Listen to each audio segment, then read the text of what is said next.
சுபாஷ், சென்னை அண்ணா சாலையில் ஜெமினி மேம்பாலம் அருகே ஏற்பட்ட அந்த திடீர் பள்ளத்தினால் பேருந்தும் காரும் கவிழ்ந்துள்ளது. இது குறித்த தற்போதைய தகவல்கள் என்ன? மேலும் இந்த காரையும் பேருந்தும் மீட்கக்கூடிய நடவடிக்கையில் என்னென்ன விவரங்களை அதிகாரிகள் தெரிவித்திருக்கிறார்கள்? தற்போது அதிகாரிகள் இந்த பகுதியில் பார்வையிட்டு இருக்காங்க.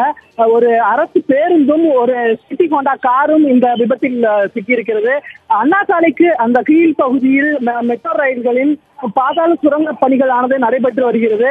அந்த பணிகளின் காரணமாக கடந்த வாரத்தில் இதே பகுதியில் சுமார் ஒரு 20 மீட்டர் தொலைவில் ஒரு துவாரத்தில் இருந்து ஒரு திரவமானது வெளியேறியது.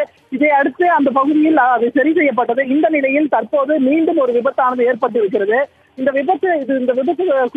விபத்தானது ஒரு எதிர்பாராத விபத்து. 10க்கும் மேற்பட்டோர் காயமடைந்திருக்கிறதாக தகவல் தெரிவிக்கிற முதற்கட்டமாக அவர்கள் அனைவரும் மருத்துவமனைக்கு அனுமதிக்கப்பட்டிருக்கிறார்கள். தற்போது இந்த காரை எடுக்கும் பணியிலும் அதே போல இந்த பேருந்தை எடுக்கும் பணியிலும் தொடர்ச்சியாக போக்குவரத்து துறையினரும் தீயணைப்பு துறையினரும் இந்த பகுதிக்கு முகாமிட்டிருக்கிறார்கள். காவல்துறையினர் இந்த பகுதியில் யாரும் வர வேண்டாம் என்று தொடர்ச்சியாக அறிவுறுத்தி வருகிறார்கள். அது மட்டுமல்லாமல் கடும் போக்குவரத்து நெரிசலை சந்தித்து வருகிறது இந்த அண்ணா சாலையானது. இன்று ஞாயிற்றுக்கிழமை என்ற போதிலும் இந்த பகுதியானது மிகுந்த போக்குவரத்து நெரிசலாக இருக்கிறது. அண்ணா சாலையின் ஒரு பகுதி, அதாவது இந்த சட்பார் பள்ளி மற்றும் அதன் அருகே இருக்கக்கூடிய அமெரிக்க தூதரகம் ஆகிய பகுதிகளில் போக்குவரத்தானது அந்த சாலையில் ஒரு பக்கம் முழுவதுமாக நிறுத்தி வைக்கப்பட்டிருக்கிறது.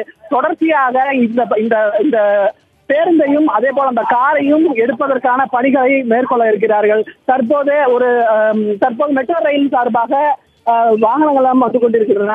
தொடர்ச்சியாக காவல்துறையினர் அந்த பள்ளம் ஏற்பட்டு இருக்கக்கூடிய அந்த வாகன பள்ளம் ஏற்பட்டிருக்கக்கூடிய அந்த இடத்தில் யாரையும் சென்று நிற்க வேண்டாம் என்று கூறியிருக்கிறார்கள்.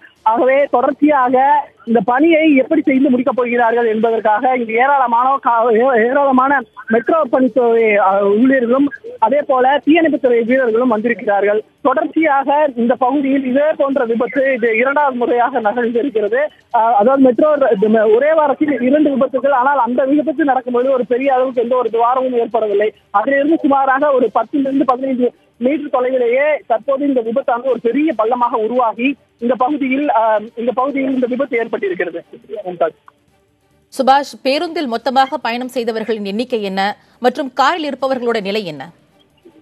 காரில் இருந்தவர் மற்றும் பேருந்தில் இருந்த அனைவருமே பத்திரமாக மீட்கப்பட்டதாக தெரிகிறது. சிறு காயங்களுடன் அவர்கள் மருத்துவமனையில் சேர்ந்திருக்கிறார்கள். சுமார் தரைத்தளத்திலிருந்து 2 மீட்டர் ஆழம் 2 to 3 மீட்டர் ஆழமாக இந்த பள்ளமானது உருவாகி இருக்கிறது. அகலத்தை பார்த்தோம் என்றால் ஒரு 10 to 15 அடி அகலத்தில் இருக்கக்கூடிய இந்த பள்ளமானது. ஆகவே இது எப்படி இந்த பள்ளம் ஏற்பட்டது? இதற்கு முன்பாக சாலை தொடர்ச்சியாக இந்த பகுதியில், ஏன்னால் அண்ணா சாலை என்பது ஒரு முக்கியமான சாலை, அந்த சாலையில் ஏற்பட்டிருக்கக்கூடிய பள்ளமானது மிகப்பெரிய ஒரு பள்ளமாக நாம் இங்கே பார்க்க முடிகிறது. நேரடி காட்சியின் மூலமாக சுமாராக ஒரு 2 அடி, அதாவது ஒரு 12 அடி உயரத்திற்கு அளவிலாக இந்த பள்ளமானது ஏற்பட்டிருக்கிறது. பேருந்தில் இருந்தவர்கள் யாருக்கும் எந்த ஒரு ஆபத்து இல்லை என்று கூறியிருக்கிறார்கள். காயங்களுடன் ஒரு 30 பேருக்கும் மேற்பட்டோர் இந்த பேருந்தில் பயணம் செய்திருக்கிறார்கள். இந்த பேருந்தானது அண்ணா சதுக்கத்திலிருந்து 25G அண்ணா சதுக்கத்தில் இருந்து வடபழனியை நோக்கி சென்று கொண்டிருந்த பேருந்து தான் இந்த விபத்திற்கு உள்ளாகி இருக்கிறது. சுபாஷ், தற்போது ஏற்பட்டிருக்கிற இந்த பள்ளத்தின் காரணமாக போக்குவரத்தில் என்னென்ன மாற்றங்கள் செய்யப்பட்டுள்ளன? சுபாஷ், அதாவது ராயப்பேட்டாவிலிருந்து வரக்கூடிய, அதாவது நியூ காலேஜ் வழியாக ராயப்பேட்டா அண்ணா சாலையை பிடிக்கும் அந்த சாலையானது தொடர்ச்சியாக அந்த பகுதியில் பள்ளமானது அந்த பள்ளத்தை ஏற்பட்ட போக்குவரத்து அந்த பகுதியில் நிறுத்தப்பட்டிருக்கிறது. அதே போல அண்ணா சாலையின் ஒரு பகுதியில் மட்டுமே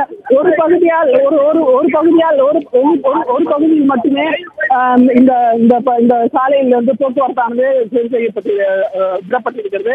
மற்ற அனைத்துமே, அதாவது ராயப்பேட்டா வழியாக வரக்கூடிய அனைத்து போக்குவரத்து முழுமையாக நிறுத்தப்பட்ட அவை அனைத்தும் கடற்கரை சாலை வழியாக ராதாகிருஷ்ணன் ஆர்கே சாலை வழியாக இணைக்கப்பட்டு இருக்கிறது. சுபாஷ், இந்த திடீர் பள்ளத்தினால பொதுமக்கள் எந்த அளவுக்கு பீதி அடைஞ்சிருக்காங்க? அவர்கள் தெரிவிக்கக்கூடிய கருத்துக்கள் என்ன? இதற்கு முன்பாக மெட்ரோ ரயில் நடக்கக்கூடிய பணிகளில் ஆங்காங்கே துவாரங்கள் ஏற்பட்டிருக்கிறது. ஒரு முறை காரும் கவிழ்ந்து விழுந்திருக்கிறது. ஆனால் தற்போது ஒரு மிகப்பெரிய பேருந்தே இந்த பகுதியில் விழுந்து இருக்கும் காரணத்தினால் மிகப்பெரிய ஒரு விபத்தை சந்தித்து இருக்கிறது. இதற்கு முன்பாக இது போன்ற ஒரு விபத்தை நாம் சென்னையில் இது போல பேருந்து மெட்ரோ ரயில் பணிகள் காரணமாக பள்ளம் ஏற்பட்டு அதில் எந்த ஒரு பேருந்து விபத்தோ நடைபெற்றது கிடையாது. இதுவே முதல் முறையாக இவ்வளவு பெரிய ஒரு விபத்தானது நடைபெற்றிருக்கிறது. ஆகவே அது பகுதி மக்களுடைய பெரும் அதிர்ச்சி ஏற்பட்டிருக்கிறது. அது மட்டுமல்லாமல் இந்த சாலை முழுவதுமாக இந்த பகுதி முழுவதுமாக ஒரு விரிசல் அடைந்தது நாம் காண முடிகிறது. அந்த தொடர்ச்சியாக அந்த பகுதியில் யாரும் செல்ல வேண்டாம் என்று காவல்துறையினரும் கேட்டுக் கொண்டிருக்கிறார்கள். மும்தாஜ்.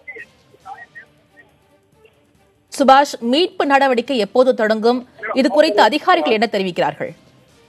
அதாவது அதிகாரிகள் போக்குவரத்து துறை சார்ந்த அதிகாரிகள் எல்லாம் வந்திருக்கிறார்கள். எதிர்பாராத விபத்து, அதுவும் பேருந்தே கவிழ்ந்திருப்பதால் இந்த பேருந்தை முதலில் வெளியே எடுக்க வேண்டும். அதற்கு பின்பாக அந்த காரை வெளியே எடுக்க வேண்டும். அதன் பின்னராக அந்த பகுதியில் திரவ கலவைகளை கொண்டு வந்து சேர்க்க வேண்டும். அதற்கு பின்பாகத்தான் இந்த பணிகளானது முடிவடைய வேண்டும். எப்படி பார்த்தோம் என்றாலும் இன்று இரவு முழுவதுமாக இதற்கான பணிகள் இருக்கக்கூடும் என்று எதிர்பார்க்கப்படுகிறது. சுபாஷ், இதே சாலையில இதற்கு முன்னர் ஒரு பள்ளம் ஏற்பட்டது. அதனைத் தொடர்ந்து தற்போதும் பள்ளம் ஏற்பட்டிருக்கிறது. அந்த பள்ளத்திற்கும் இந்த பள்ளத்திற்கும் ஏதேனும் தொடர்பு இருக்கிறதா? அதே இடத்தில் தான் இந்த பள்ளம் ஏற்பட்டிருக்கிறதா?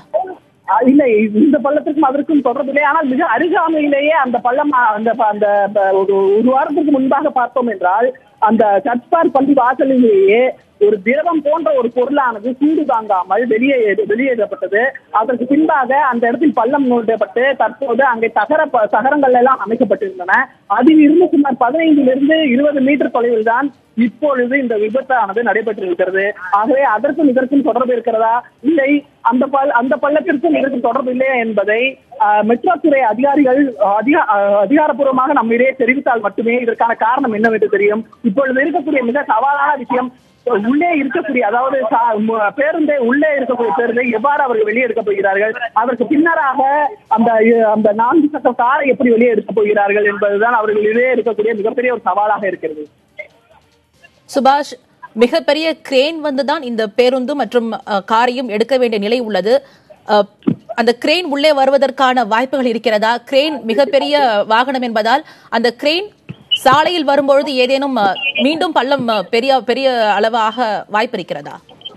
அதாவது இந்த பள்ளமானது மிகப்பெரிய ஒரு பள்ளம் என்பதை நாம் கண்கூடாகவே பார்க்க முடிகிறது.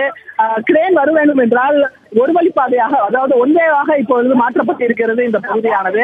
அந்த நிறுத்தப்பட்டிருக்கக்கூடிய அதாவது போக்குவரத்து முழுமையாக நிறுத்தப்பட்டிருக்கக்கூடிய அந்த சாலையில் தான் அந்த பேருந்தை வெளியே எடுப்பதற்கான பணிகளானது நடைபெற வேண்டும். அதன் பின்னராகத்தான் அந்த கிரேன் ஆனது வந்து இந்த பேருந்தை வெளியே அகற்ற வேண்டும்.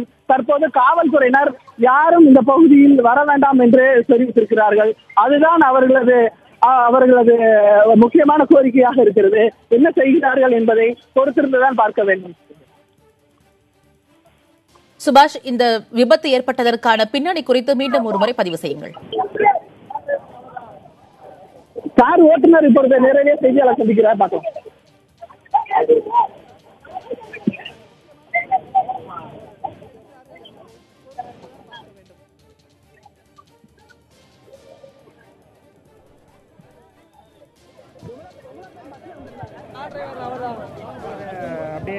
இப்பொழுது நேரடியாக செய்தியாளர் சந்திக்கிறார். ஓப்பன் ஆயிடுச்சு, உள்ளுக்குள்ள கார் விழுந்துருச்சு. உடனே பக்கத்துலேருந்து வந்து ஹெல்ப் பண்ணாங்க. சைட் டோரை ஓப்பன் பண்ண உடனே வெளியே லிஃப்ட் பண்ணி என்னை எடுத்துட்டாங்க வெளியே. அப்புறம் கொஞ்ச நேரம் கழிச்சு கார் மறுபடியும் இன்னும் கொஞ்சம் கூட கேப் விட்டு உள்ள ஃபுல்லாக விழுந்துருச்சு. அவ்வளோதான். பஸ்ல தெரியலங்க, நான் அதை கவனிக்கல. பஸ்ல யாரும் இருக்க மாதிரி தெரியல.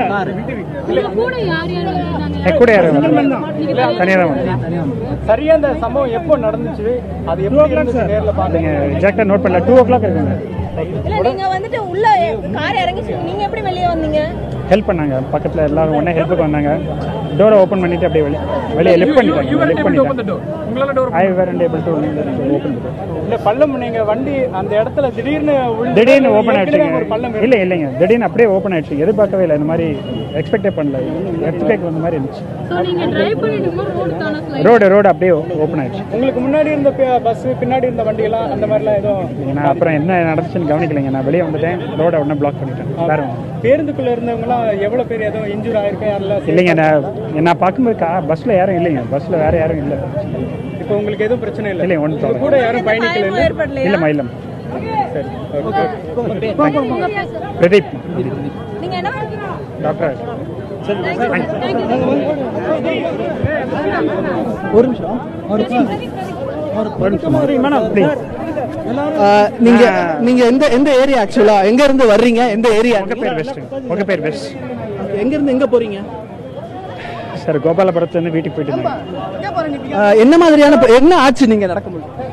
சார் நான் கொஞ்சம் என்ன ஆச்சு நீங்க வரும்போது? கொஞ்சம் மும்தாஜ், நாம் நேரடியாகவே கேட்டோம். அவர் வந்து மிக ஒரு பதட்டமான ஒரு நிலையில் தான் இருக்கிறார். அந்த காரை ஓட்டிட்டு வந்த பிரதீப் என்பவர் அவர் முகப்பேரிலிருந்து முகப்பேருக்கு செல்வதற்காக கோபாலபுரம் வழியாக இந்த சாலையை கடக்க முயன்றிருக்கிறார். அப்பொழுதுதான் இந்த விபத்து ஏற்பட்டதாக தெரிவித்திருக்கிறார் மும்தாஜ். சுபாஷ், அவருடன் மொத்தம் எத்தனை பேர் பயணித்தனர்? அது குறித்த விவரங்கள் தெரிய வந்துள்ளதா? ஆனால் மிகப்பெரிய ஒரு இன்னும் மீளவில்லை. ஏனால் இப்படி ஒரு விபத்தை அவர் எதிர்பார்த்திருக்க மாட்டார். காரில் வந்த பொழுது சாலை இரண்டாக பிளவுபட்டு திடீரென்று பாலகாலத்திற்கு செல்வது போல இருந்ததாக அவர் செய்தியாளர் சந்திக்கும் போது தெரிவித்திருந்தார் மும்தாஜ். அவர் கூறக்கூடிய அந்த மனநிலையை நாம் பார்க்கும் பொழுது மிகவும் வேதனையாக இருந்த ஒரு நிகழ்வாகத்தான் இதை அவர் பார்க்கிறதாக நமக்கு உணர முடிந்தது. மும்தாஜ், சுபாஷ், நீங்க இணைப்பில இருங்க. தற்போது நமது செய்தியாளர் ராஜ்குமார் சம்பவ இடத்தில் இருக்கிறார். அவரிடம் இது குறித்து தொடர்ந்து கேட்கலாம். ராஜ்குமார், சென்னை அண்ணா சாலையில் ஜெமினி மேம்பாலம் அருகே ஏற்பட்ட திடீர் பள்ளத்தில் பேருந்தும் காரும் சிக்கிக் கொண்டது. இதன் முதற்கட்ட விவரங்கள் என்ன? மீட்பு பணியில் அதிகாரிகள் என்ன நடவடிக்கை எடுத்துள்ளனர்? மும்தாஜ், அண்ணா சாலை ஜெமினி மேம்பாலத்திற்கு முன்பாக தான் இந்த விபத்து ஏற்பட்டிருக்கிறது. தற்பொழுது இந்த விபத்தில் அரசு பேருந்து, சென்னை மாநகரத்தினுடைய அரசு பேருந்து, அதே போன்று ஹோண்டா சிட்டி என்ற கார் ஒன்றும் இந்த விபத்தில் சிக்கியிருக்கிறது. கிட்டத்தட்ட 10 அடி ஆழத்தில் பெரிய அளவுக்கான பள்ளம் இந்த இடத்தில் ஏற்பட்டிருக்கிறது. அதே போன்று இந்த விபத்து ஏற்பட்டவுடன் இந்த இடத்தில் போக்குவரத்தை நிறுத்தியிருக்கிறார்கள். ஒரு புறம், இன்னொரு புறம் ஜெமினியிலிருந்து அண்ணா சதுக்கம் செல்லக்கூடிய வழியில் போக்குவரத்து பாதிப்பும் ஏற்பட்டிருக்கிறது. முதல் கட்டமாக இந்த வாகனம் சிக்கியிருக்கக்கூடிய, அதாவது இந்த விபத்தில் சிக்கியிருக்கக்கூடிய 2 வாகனங்களை மீட்பதற்கான நடவடிக்கையை காவல்துறையும் தீயணைப்பு துறையினரும் மீட்பதற்கான நடவடிக்கையை மேற்கொண்டிருக்கிறார்கள். ஆனால் இன்னும் முழுமையாக பணியை தொடங்கவில்லை. ஒரு புறம் இந்த விபத்தை பார்ப்பதற்காக பொதுமக்களுடைய கூட்டம் ஏராளமாக குவிந்திருக்கிறது.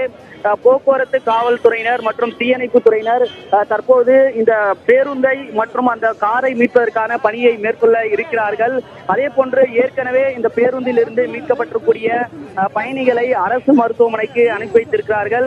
ஆனால் பயணிகளுக்கு பெருவிதமான பாதிப்பு எதுவும் ஏற்படவில்லை என்று காவல்துறையினர் தரப்பிலிருந்து சொல்லப்படுகிறது. தொடர்ந்து இந்த இடத்தில் போக்குவரத்தை முழுவதுமாக நிறுத்தியிருக்கிறார்கள். அந்த பேருந்தானது அண்ணா சதுக்கத்திலிருந்து வடபழனி செல்லக்கூடிய 25G கட் சர்வீஸ் பேருந்து தற்போது முதல் கட்டமாக இந்த இடத்தில் போக்குவரத்தை முழுவதுமாக நிறுத்தியிருக்கிறார்கள். அந்த இடத்தில் தடுப்பு வேலிகளை, அதாவது விபத்து ஏற்படுத்தக்கூடிய இடத்தில் தடுப்பு வேலிகளை காவல்துறையினர் அமைப்பதற்கான ஏற்பாடுகளை செய்து கொண்டிருக்கிறார்கள்.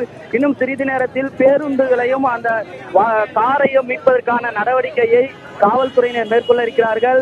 அதே போன்று மெட்ரோ ரயில் நிர்வாகத்தின் பொது மேலாளர் சம்பவத்திற்கு வந்திருக்கிறார். இந்த விபத்துக்கான காரணம் என்னவாக இருக்கிறோம் என்பது குறித்து விசாரணையை மெட்ரோ ரயில் நிர்வாகம் ஒரு புறம் மேற்கொள்ள இருக்கிறது. முதல் கட்டமாக இந்த இடத்திலிருந்து இந்த பேருந்தையும் காரையும் மீட்பதற்கான பணிகள் தான் மேற்கொள்ள இருக்கிறாங்க. மும்தாஜ், ராஜ்குமார், நீங்க இணைப்பில இருங்க. தொடர்ந்து நமது தலைமை செய்தியாளர் ராஜ்குமார், தற்போது விபத்து நடந்த இடத்தில் எந்த அளவு பாதுகாப்பு முன்னெச்சரிக்கை நடவடிக்கைகள் காவல்துறை சார்பாக செய்யப்பட்டுள்ளன? அதாவது விபத்து ஏற்பட்ட உடனடியாக காவல்துறையினர் முன்னெச்சரிக்கை நடவடிக்கையை மேற்கொண்டிருக்கிறார்கள். அதாவது இந்த இடத்தில் விபத்தை பார்ப்பதற்காக வாகனத்தில் சென்று கொண்டிருந்த வாகன ஓட்டிகளும் அதே போன்று பொதுமக்களும் ஏராளமானோர் இந்த இடத்தில் குவிந்திருக்கிறார்கள். முதல் கட்டமாக இந்த இடத்தில் இன்று ஞாயிற்றுக்கிழமை என்பதால் போக்குவரத்து அதிக அளவுக்கு, அதாவது வாகனங்கள் இந்த அளவுக்கு அதிக அளவுக்கு செல்வதற்கு குறைந்திருக்கிறது. மதியம் நேரத்தில் இந்த விபத்து ஏற்பட்டிருக்கிறது. முதல் கட்டமாக போக்குவரத்தை இந்த இடத்தில் நிறுத்தியிருக்கிறார்கள். குறிப்பாக அதாவது அண்ணா சாலையிலிருந்து ஜெமினி மேம்பாலம் ஏறி தேனாம்பேட்டை செல்லக்கூடிய இந்த வழி மார்க்கமாக போக்குவரத்தை முழுவதுமாக நிறுத்தியிருக்கிறார்கள். இந்த பகுதியில் வாகனங்கள் எதுவும் அனுமதிக்கப்படவில்லை. அதே சூழலில் இந்த இடத்தில் விபத்து ஏற்பட்டிருக்கிற இடத்தில் அருகாமையில் பொதுமக்கள் யாரையும் அனுமதிக்காமல் தற்பொழுது காவல்துறையினர் இந்த இடத்தில் பாதுகாப்பு பணியில் ஈடுபட்டிருக்கிறார்கள். இந்த விபத்தை பொறுத்தவரை தற்பொழுது 3 கட்டமாக காவல்துறையினர் பாதுகாப்பு நடவடிக்கைகளை மேற்கொண்டிருக்கிறார்கள். முதலாவதாக சட்டம் ஒழுங்கு காவல்துறையினர் பாதுகாப்பு பணிக்காக விபத்து நடந்திருக்கூடிய இடத்தில் முழுவதுமாக சுற்றி இருக்கிறார்கள். அதே போன்று திரை, அதாவது துணியால் திரை அமைத்து அந்த இடம் விபத்து ஏற்பட்டக்கூடிய இடத்தை முழுவதுமாக மறைப்பதற்கான ஏற்பாடுகளை காவல்துறையினர் மேற்கொண்டிருக்கிறார்கள். அதே போன்று போக்குவரத்து காவல்துறையினர் பாதுகாப்புக்காகவும், அதே போன்று இன்னொரு புறம் ஜெமினி மேம்பாலத்திலிருந்து அண்ணா சாலை செல்லக்கூடிய இடத்தில் போக்குவரத்து பாதிப்பு ஏற்படாமல் இருப்பதற்கான நடவடிக்கையும், பேருந்தையும் காரையும் மீட்பதற்காக தீயணைப்புத்துறை அதிகாரிகள் தற்போது வந்திருக்கிறார்கள். இன்னும் பணியை தொடங்கவில்லை. இன்னும் சற்று நேரத்தில் இந்த விபத்தில் அதாவது ஏற்பட்டக்கூடிய அந்த பேருந்தையும் காரையும் மீட்பதற்கான நடவடிக்கையை தீயணைப்புத்துறைகள் செய்ய இருக்கிறார்கள். இதில் எந்த விதமான பாதிப்பும் வராமல் இருப்பதற்கான பாதுகாப்பு நடவடிக்கையை முதல் கட்டமாக மேற்கொண்டிருக்காங்க. மும்தாஜ்.